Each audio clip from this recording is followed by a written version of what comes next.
When I was growing up, it seemed like there was a groundbreaking film coming out every month, but there were 4 films in particular that captured my imagination to such a degree that I knew I had to live them, and the only way I was going to be able to do that was to possess a quintessential, specific object from each film. And all 4 of those objects became lifelong quests.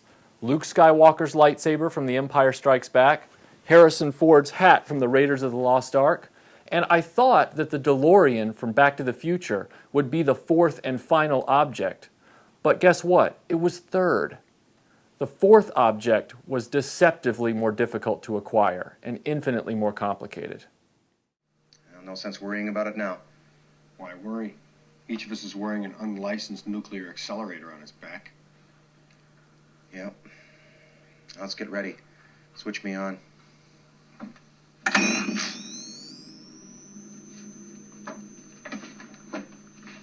In 2010, I was preparing for another year at Dragon Con, and that year I was determined to costume as Peter Venkman from Ghostbusters and close the book on it once and for all.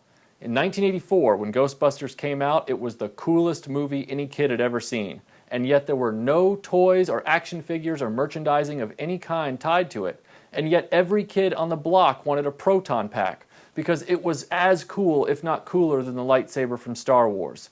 And it was so cool that to this day, every male in my generation that I know still thinks about that Proton pack from time to time. So much so that there are guys who have actually recreated those parts so that we can all rebuild that Proton pack and make that dream a reality. Unfortunately, right before I started working on my Proton pack, Melinda and I were hit by an idiot while we were driving the DeLorean. Oh. No. So I had a decision to make. Do I forego the Proton pack again and put my DeLorean back together, or do I leave my DeLorean in pieces so that I can finally achieve a lifelong dream of owning a Proton pack? Thankfully, Todd Swan of Phantom Blasters saved the day, and I didn't have to make that decision. I had seen some of Todd's packs on eBay. They were custom packs that were made to look like the ones from the most recent video game, so the engineering was extremely impressive. And I said to myself, this guy has the skills I need to pull off my pack. So I reached out to him. He was very personable on the phone, and he said, you know what, yeah, we can do this. Let's get together and let's start working on this pack. He took my commission, and he was immediately very communicative. He was always calling me, giving me updates, giving me choices on new parts, giving me options to save money, and he was very detail-oriented. So for example, the main body shell of this pack, he gave me choices. He said, we can go with a resin shell, which is sometimes heavier and also is cheaper. Or if we wait, we can get the famous Exo-Ray shell.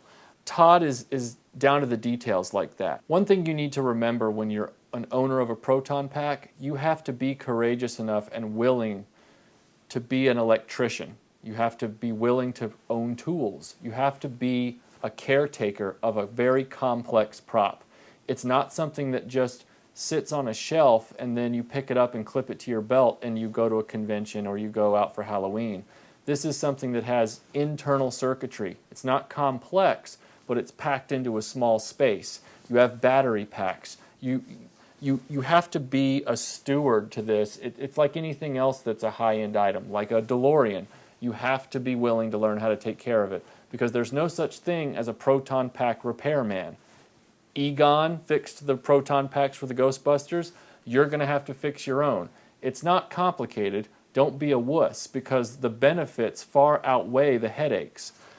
Todd's packs are very well made, and so the maintenance I've had to do on this pack is minimal, and it's been fun.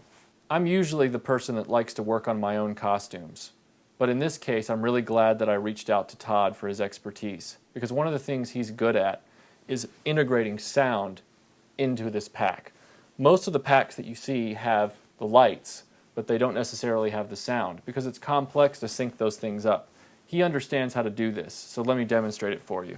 You have a main switch on the back, and it fires up the sound effects board. At that point, your Proton pack can become active just like it does in the film.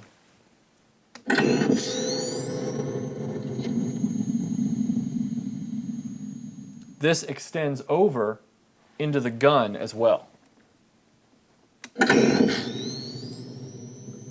so you get the exact sound effects from Ghostbusters.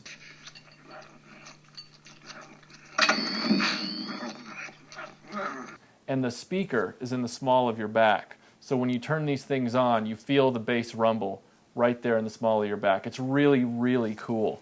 He hasn't left anything out of this pack. He's even got the firing sound in here.